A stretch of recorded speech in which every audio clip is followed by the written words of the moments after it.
નમસ્કાર વિદ્યાર્થી મિત્રો, ગયા લેક્ચરમાં આપણે સંકર સંખ્યા વિશે ઘણા ગુણાકાર કઈ રીતે કરવાનો એ બધા વિશેનો અભ્યાસ કરેલો હતો. તો હવે આજે આપણે તમને કીધું હતું ગયા લેક્ચરમાં આપણે નેક્સ્ટ લેક્ચરમાં સંકર સંખ્યાઓ ને માનાંક અને એની અનુબદ્ધ સંકર સંખ્યા એના વિશેનો અભ્યાસ કરીશું. તો સૌ પ્રથમ તો હેડિંગ આપી દઈએ કે સંકર સંખ્યાઓનો માનાંક એટલે શું અને એની અનુબદ્ધ સંકર સંખ્યા એટલે શું. બરાબર, તો કે સંકર સંખ્યાઓનો માનાંક અને અનુબંધ સંકર સંખ્યા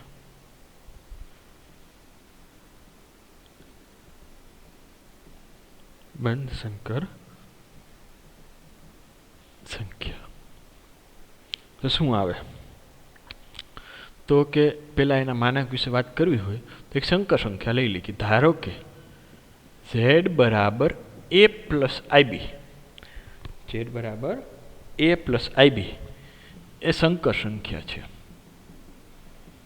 એ સંકર સંખ્યા છે. તો કે આનો પહેલા તો માનાંક એટલે શું? માનાંક એટલે કે એવી સંખ્યા કે જેમાં અનઋણ વાસ્તવિક સંખ્યા, અનઋણ વાસ્તવિક સંખ્યા, જેમ કે આપણે માનાંક તમે ભણી ગયા, જો વાસ્તવિક સંખ્યા હોય તો -3 હોય તો -3નો કોઈ તમને માનાંક પૂછે તો કે તમે 3 જ કહેતા. કેટલા કહેતા? 3. -5નો માનાંક પૂછે તો કે 5. 5નો માનાંક પૂછે તો કે 5. મતલબ માનાંક એટલે કે અનઋણ વાસ્તવિક સંખ્યા, એટલે કે જે સંખ્યા છે એ વાસ્તવિક સંખ્યા આવશે. તો કે માનાંક સંખ્યા છે કેવું હશે? વાસ્તવિક સંખ્યા છે. પાછી કેવી હશે? અનઋણ વાસ્તવિક સંખ્યા. એ z બરાબર a પ્લસ IB એ સંકર સંખ્યા છે. તો અનઋણ વાસ્તવિક સંખ્યા, અનઋણ વાસ્તવિક સંખ્યા square root of a square plus b square, square root of a square plus b square ને z નો માનાંક, નો માનાંક, સંકર સંખ્યા માટેનો માનાંક કઈ રીતે દેખાય? મેળવવામાં આવે અનઋણ અને પાછું square root of a square plus b square ને z નો માનાંક તરીકે વ્યાખ્યાયિત કરવામાં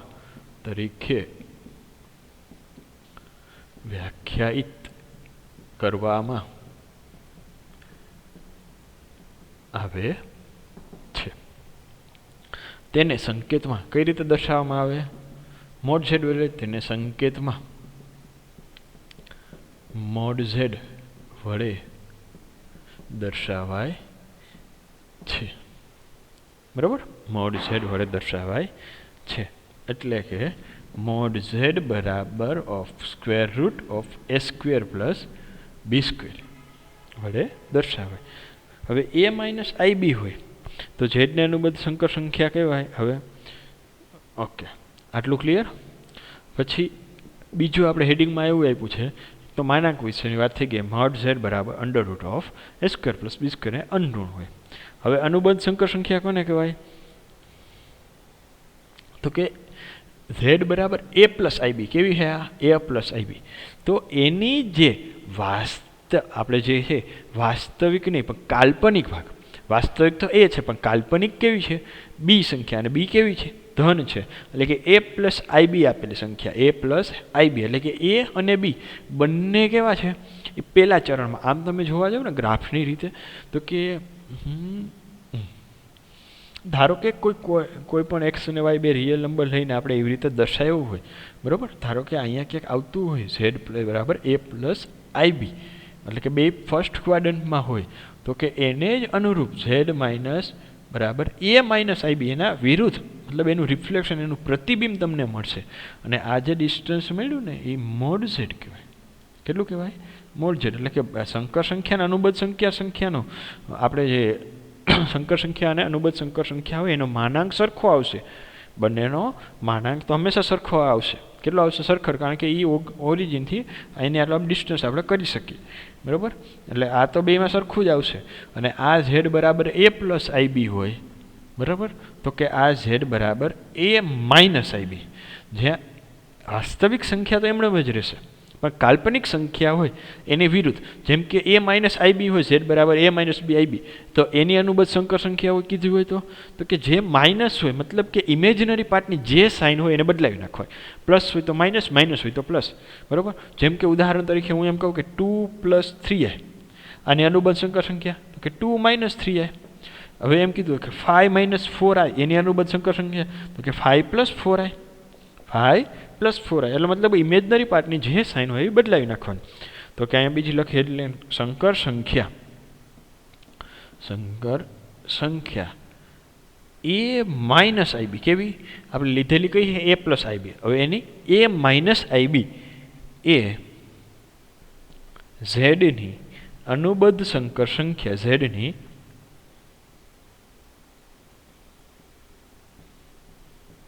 બદ્ધ સંકર સંખ્યા કહે છે. ક્લિયર? હવે તેને દર્શાવાય કઈ રીતે? તો કે તેને z બાર વડે દર્શાવાય. તેને z બાર વડે દર્શાવાય છે. એટલે કે z ની ઉપર બાર, એટલે કે લીટો કરી નાખવાનો. બરોબર, z બાર વડે દર્શાવવામાં આવે છે. આમ z bar is equal to શું થાય? a minus IB. જો સંકર સંખ્યા a પ્લસ આઈબી હોય તો કે z બાર શું થાય? a માઇનસ આઈબી વડે દર્શાવવામાં આવે છે. હવે જે ઉદાહરણ દ્વારા આપણે જેટલી બધું ચર્ચા કરી એ જોઈ લઈએ.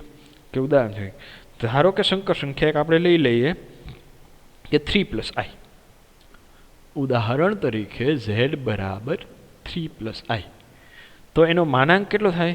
એટલે કે મોડ z. તો કે મોડ z બરાબર તો કે square root of a² + b², square root of a² + b², a² + b², એટલે કે a એટલે તો કે 3, અહીં i હો, હા, 3² પ્લસ b એટલે કે i એટલે વાસ્તવિક સંખ્યા, જે આપણે સોરી કાલ્પનિક સંખ્યા છે એના સાથેનો જે સહગુણક હોય તો કે કાંઈ ન હોય તો કેટલા હોય? 1. તો કે એમાં b બરાબર કેટલા થશે? અહીંયા 1, કારણ કે a + આઈબી બરાબર 3 + i, ધેરફોર a બરાબર 3, b બરાબર 1. બરાબર, બે સંકર સંખ્યા સમાન હોય તો વાસ્તવિક ભાગ સરખા થાય અને કાલ્પનિક ભાગ સરખા થાય. ઓકે, એનો સ્ક્વેર મતલબ 3નો સ્ક્વેર, બરાબર, તો કે 9 + 1 એટલે કે વર્ગમૂળમાં 10. મતલબ કે આ z બરાબર 3 + i, એનું માનાંક કેટલું આવ્યું? વર્ગમૂળમાં 10 આવ્યું. ક્લિયર? હવે એમ કીધું હોય કે z + 3i છે તો કે z બાર બરાબર શું થશે? તો કે 3 + i, તો z બાર બરાબર 3 - i થાય. કેટલું થાય? 3 - i થાય. ક્લિયર? બીજું એક ઉદાહરણ દ્વારા જોઈએ કે જેમ કે z બરાબર તમને આપેલું હોય 2 - 5i, તો મોડ z બરાબર a² + b², a² એટલે કે 2નો વર્ગ પ્લસ b² એટલે કે -5નો વર્ગ, કારણ કે a + આઈબી સાથે જ હંમેશા સરખાવવાની, -5નો વર્ગ. તો કેટલા થશે? તો કે 4 + 25 એટલે √29. તો મળી ગયું. ઓકે, તો માનાંક તમને ખ્યાલ આવી ગયો. હવે અનુબદ્ધ સંકર સંખ્યા એટલે કે જે પણ એનો કાલ્પનિક ભાગ હોય એ પ્લસ હોય તો માઇનસ અને માઇનસ હોય તો પ્લસ. તો અહીંયા આપેલી છે સંકર સંખ્યા એ 2 - 5i છે, તો એની અનુબદ્ધ સંકર સંખ્યા એ આપણે શું થશે? 2 + 5i.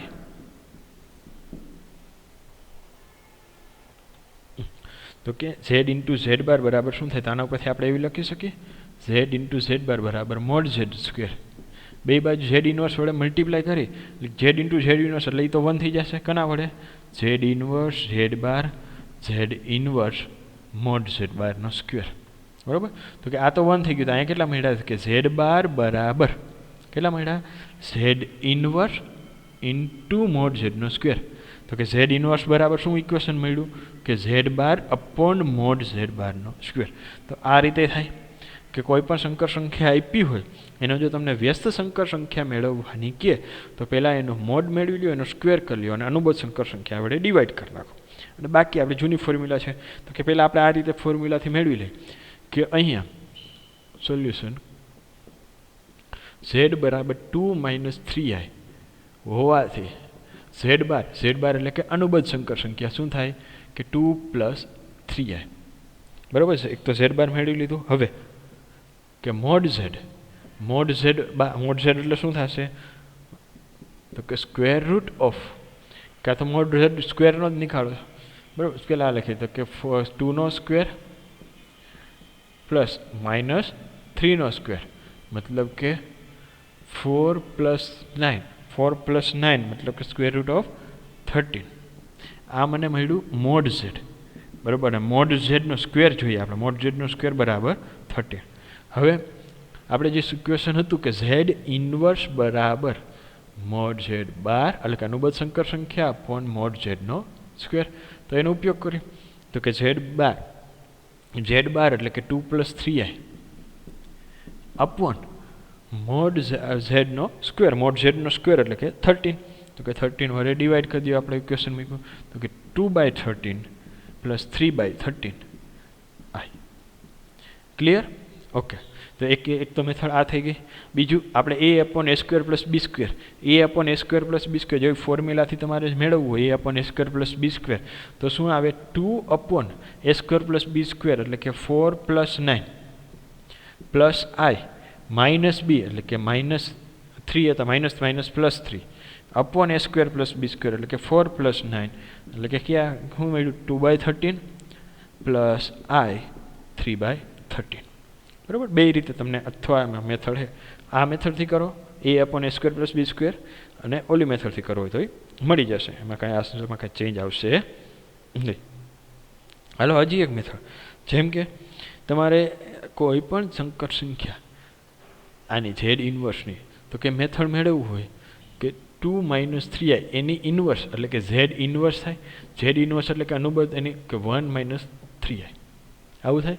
જ્યારે આવી રીતે છેદમાં આપણે તમને કીધું હતું કે બીજી રીત તમને કહેશી બીજી રીત આ રીત કે જ્યારે કોઈપણ સંકર સંખ્યાનું ડિવિઝનવાળી વાત કરી હતી જો કોઈપણ સંકર સંખ્યા છેદમાં આવે બરાબર તો છેદમાં આવે ને તો એની અનુબદ્ધ સંકર સંખ્યા વડે ગુણાકારને ભાગાકાર કરી નાખવાનો મતલબ કે આ 1/2 - 3i છે તો એની અનુબદ્ધ સંકર સંખ્યા વડે ડિવાઈડ ને મલ્ટીપ્લાય કરો એટલે કે 2 + 3i આ મેથડમાં જ આવે 2 + 3i અનુબદ્ધ સંકર સંખ્યા વડે ડિવાઈડ ને મલ્ટીપ્લિકેશન ઓકે તો કે ઉપર શું મળ્યું મને 2 + 3i ઓકે નીચે તો કે 2 - 3i 2 + 3i એનો આપણે સાદરૂપ આપી તો કે 2 + 3i અને 2 - 3i 2 + 3i એનું આપણે વિસ્તરણ આપશે એટલે 2 × 2 4 -6i + 6i and -9i² 9i² એટલે કે 2